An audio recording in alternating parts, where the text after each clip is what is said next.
Hey guys, this is Comic Uno, and today I'm doing Comic Uno's Best Comics of the Week, and of course this is the show where I review all the comics I've read this week in one show. We go least favorite to best pick of the week and everything in between, so let's get started. And of course at the end of the episode, I let the viewers know what your pick of the week was, so in the comments let me know this week's pick of the week so you have a chance for your comment to be featured. But let's get started. This is a very big haul for me. I had 17 books this week, and I actually had to drop a couple of books to allow myself to have 17 books. So number 17 for me was The Amazing Spider-Man issue 57. So last issue was a little bit of an improvement. Obviously, this issue kind of went down a little, but there wasn't any drastically, bad books in my opinion this week. There were some middle ground books, but nothing that I really disliked. So with this one, it just felt very repetitive. The artwork was good, but it's just the same thing being told over and over again about Norman and his son, and we don't get a lot of progression, I feel like, purposely. There's actually points in the story where there's a chance to learn more and for people to talk and there to be communication, and it's pretty much not now. We will not discuss this now. And by the end of the issue, we have a cliffhanger. It's like, okay, maybe we could have explored that cliffhanger in this issue. It just felt like a very, very, very definition of a filler issue. So giving The Amazing Spider-Man issue 57 2.5 stars, and that is number 17. Now moving on to number 16, which is Future State Green Lantern issue 1. I mentioned this in the last episode. I will be reviewing every issue 1 for the Future State books. I can't promise that for every issue 2, but I am trying out every issue 1. And of course, Green Lantern was on that list. And honestly, I probably would have gotten Green Lantern either way.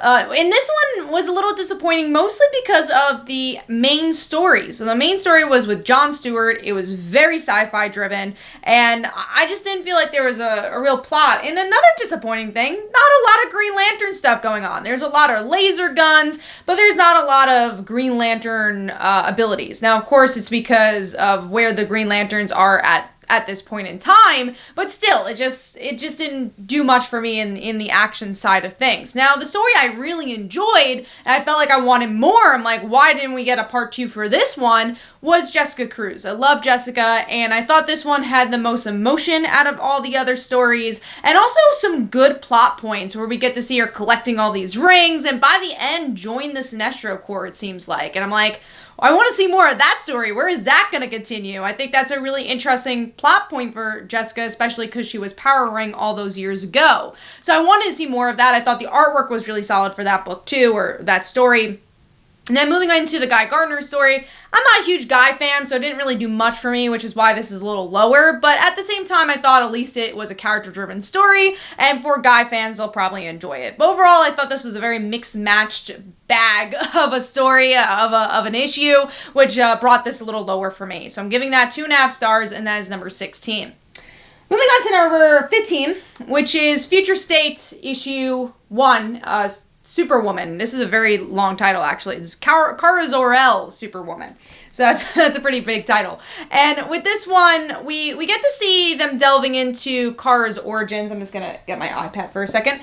We get to see them delving into Kara's origins and kind of putting a twist on it. And there's definitely still the anger. So if you've enjoyed the anger of Supergirl's arc for the last 5 years, it is referenced once again here. It goes back to the very repetitive nature of her arc. And I feel like not knowing what direction Superwoman is going or Kara is going in, and I definitely felt that here. And mostly I would like the nostalgic feel of, okay, she felt like her mission was to help her baby cousin, and then she realizes her cousin's not a baby anymore. It's like, okay, well then I can help John out. And now John's an adult and kind of replaced her. So now she's helping out this alien character that's introduced here.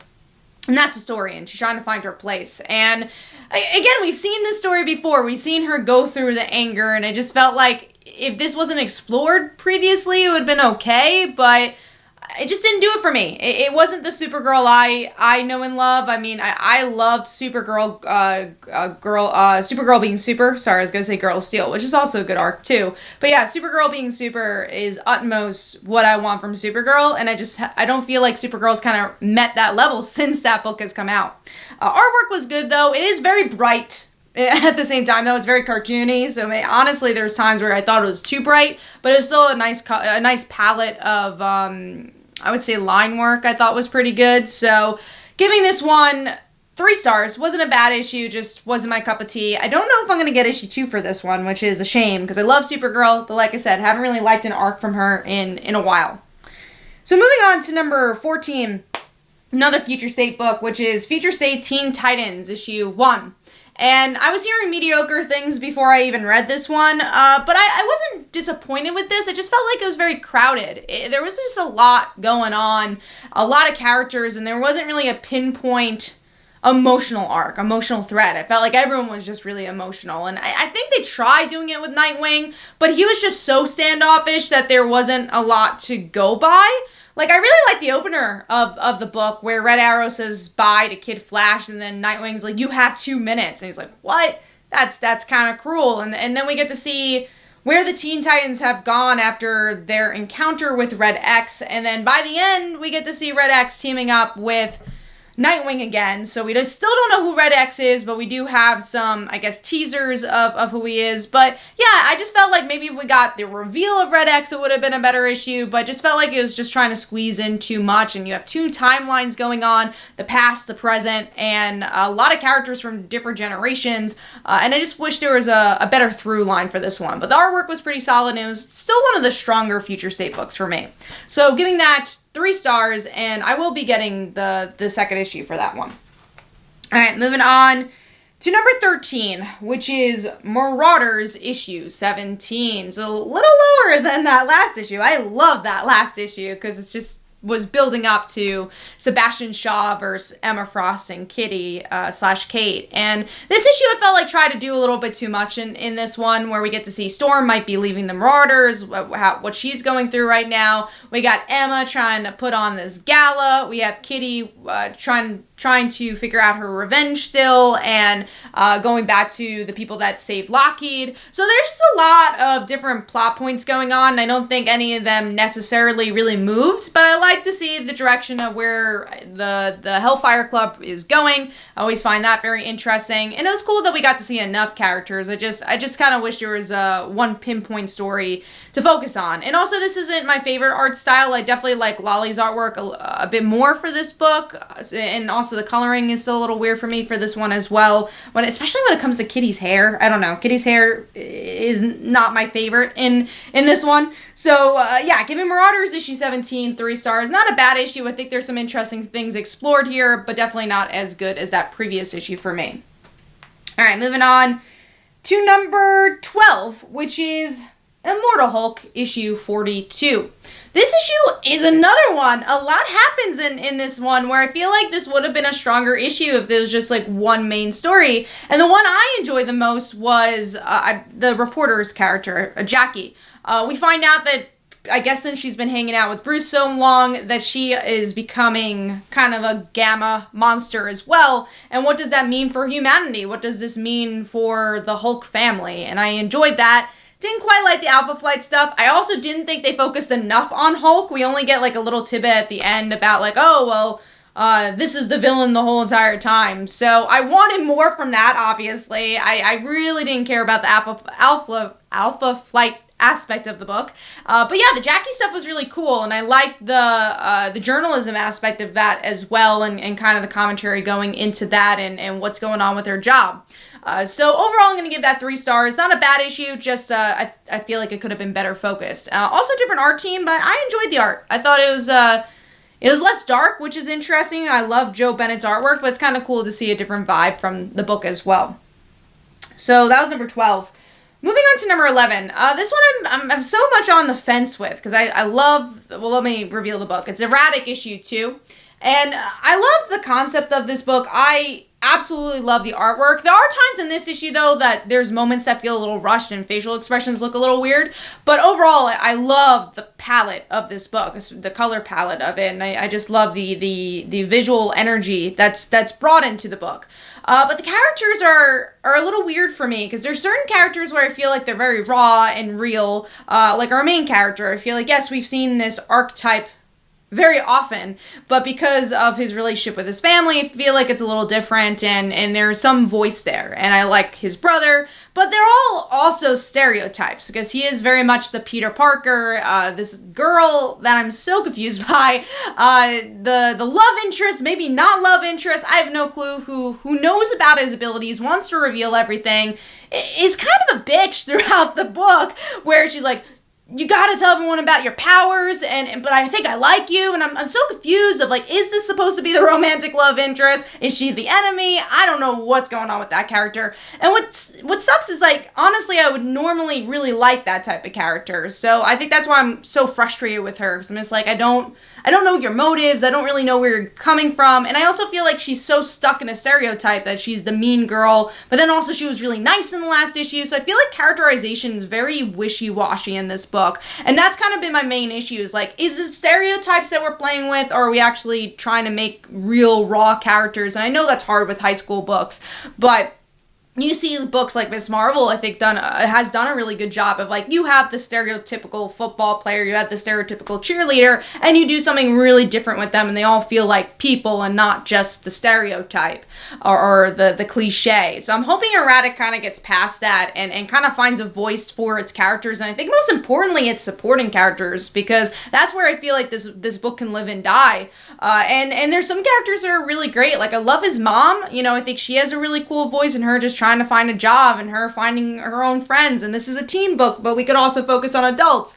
So yeah, I'm just so stuck in the middle with this one, because I think there's so much potential for the book, but at the same time, there's things that hold it back. So giving that one 3 stars, and that is number 12, I believe. That was number 11. So we're moving on to number 10, which is Future State, Superman, Wonder Woman, issue 1. So this is stronger for me than the last Superman issue. I'm not a huge Superman fan, so that could be a reason. But I enjoyed this one because I've been liking Yara a lot.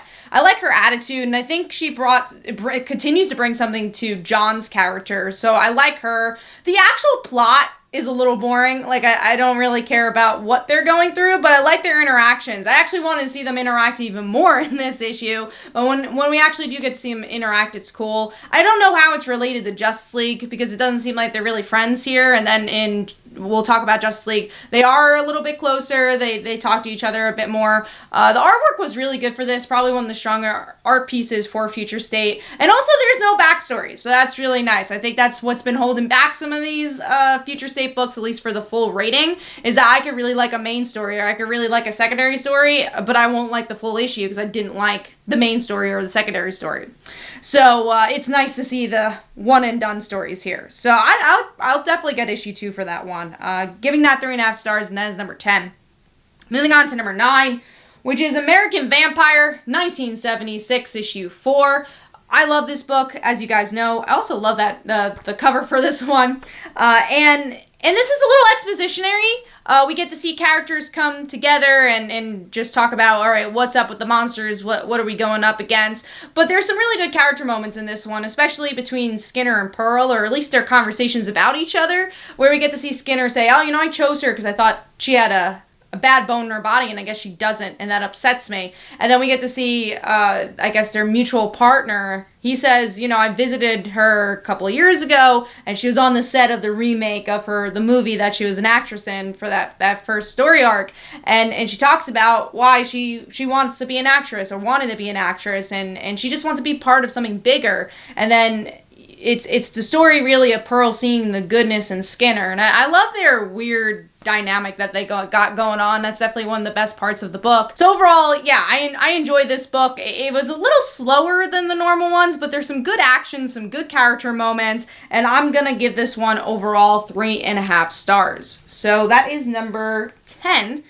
Moving on to, that's number 9. Moving on to number 8, which is Future State, Robin Eternal, issue 1. I'm glad to see the Future State books a little more, spread out in the top list, because before Last week, I feel like a lot of them hit the bottom, so it's nice to see these spread out throughout the whole entire top list.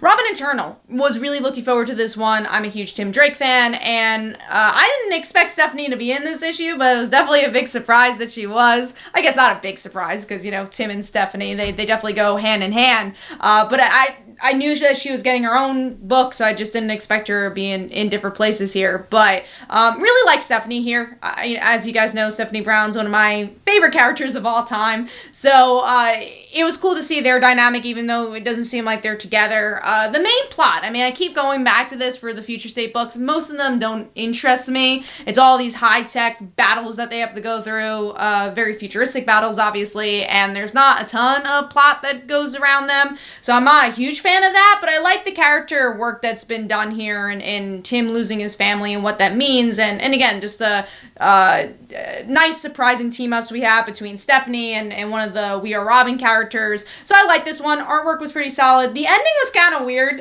where we get to see Robin get choked, and then he becomes like this other Robin. I'm like, okay, that kind of jumped the shark a little bit for me at the end, but overall, I enjoyed the character moments. So I'm giving this one 3.5 stars, and that is number 8. Moving on to number 7, which is Mighty Morphin issue 3.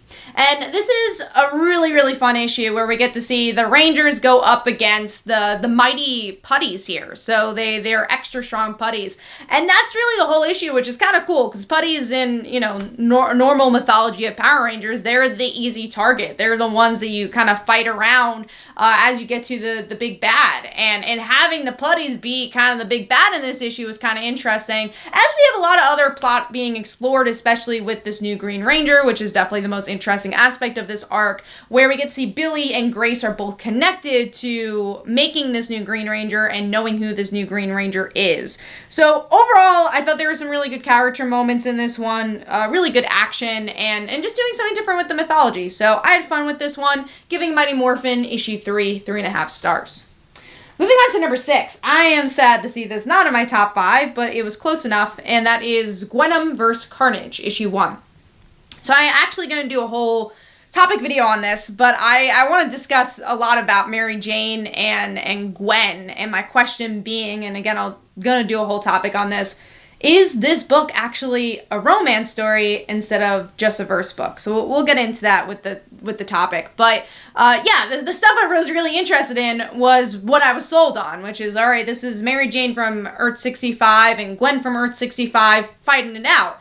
Which is cool, because if you've been reading Ghost Spider, if you've been reading Spider-Gwen, there's a lot of drama between them right now. MJ doesn't really love the idea that Gwen's leaving the band all the time, that she even is Spider-Gwen. So there's been a lot of butting heads, and there's been like a lot of tension, and there's this whole arc, which, you know, I wish they would explore even further, of this Elseworld story where it looked like MJ and Gwen were together, and that was kind of cool. So with this, I enjoyed seeing them. But it was just right at the end. I was like, oh man, I want to see more of that. Why did Jackal kidnap MJ? Why did he think that was the perfect person? So I wanted that, and it took a really long time to lead up to that. Also, the artwork isn't as strong as normal, especially when it came to the, I guess, civvy characters, because like the superhero action was pretty good. The colors were a little darker than I wanted them to be, but they were pretty good. But when it came to the people, I felt like it wasn't as detailed when it came to the facial expressions. And then we have this whole story with her roommates. I didn't even know Gwen was rooming in the main universe, so that was kind of a time jump in some regards, even though we haven't seen Spider-Gwen in a little while.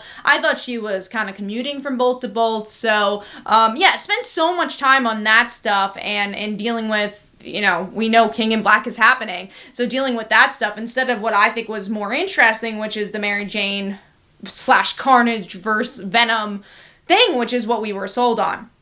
So overall, I'm giving this one 3.5 stars. I definitely think it has a lot of promise, and I think right at the end, you're like, okay, cool, issue 2 is going to be awesome. But I didn't think this was a perfect issue 1, sadly. So I'm giving that one 3.5 stars, and that is number 6.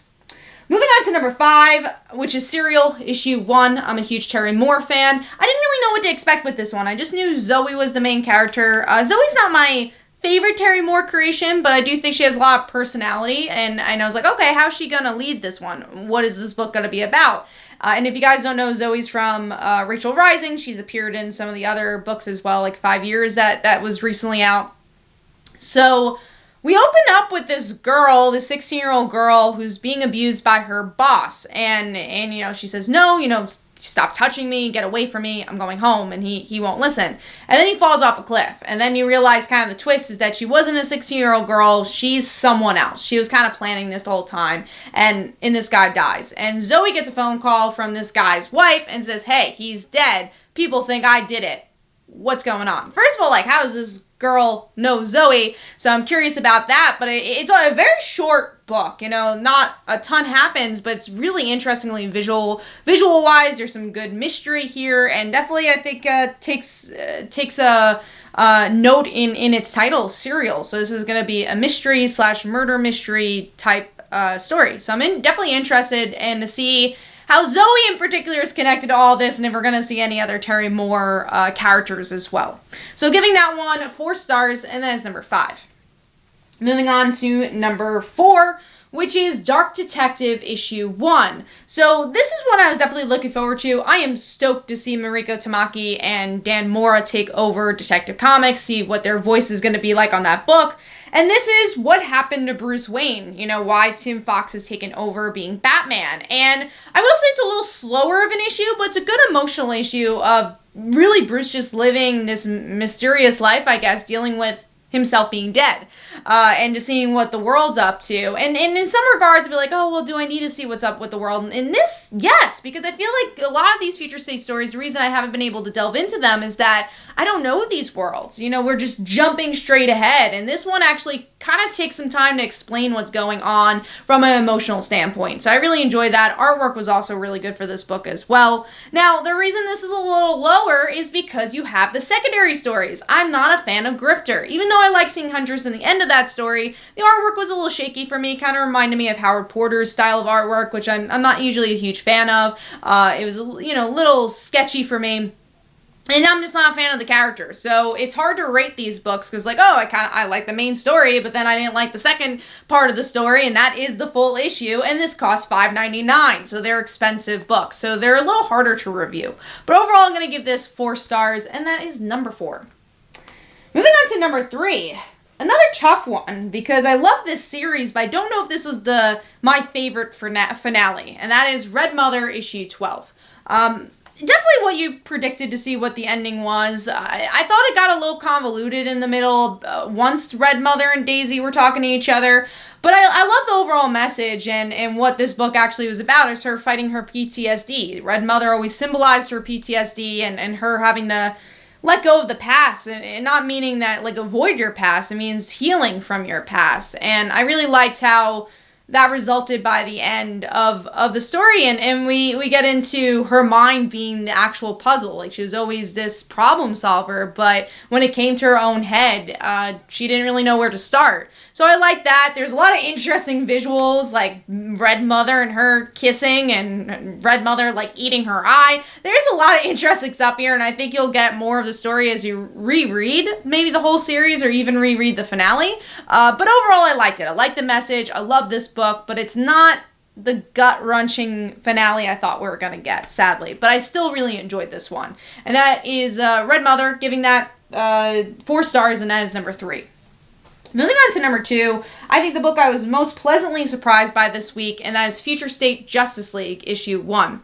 I was looking forward to Future State Justice League, but it wasn't my top number 1 pick of all the Future State books. So I was really surprised by this first story. Now, again, the reason this did not make my number 1 pick is because I'm not a Justice League Dark fan. So once I got to that story, I'm like, I don't even know what's really going on. I'm not invested in these characters. So to have that secondary story, to have this be $5.99, it was hard to review. But going into the actual story, the main story, not actual story, but the main story, we get to see a really interesting dynamic between the Justice League and the way they're introduced. Some of them are new characters or, older characters that we haven't seen much of. And we get to see their relationship between Tim, between John, between Yara, between Joe, between the non-binary Flash. Is it Jess, I think? So we get to see the relationships between all these different characters. And what I liked is that they're not allowed to know each other's secret identity. They're not really allowed to be friends. And they really dive into this. And there's a lot of twists and turns in this issue where you get to see the Injustice League show up and like, oh, we're gonna beat the Justice League. We're gonna destroy them. And they end up dying. They get murdered. So you're like, okay, well, who are the true villains, which are revealed by the end of the issue. And there's some really good twists and turns with it.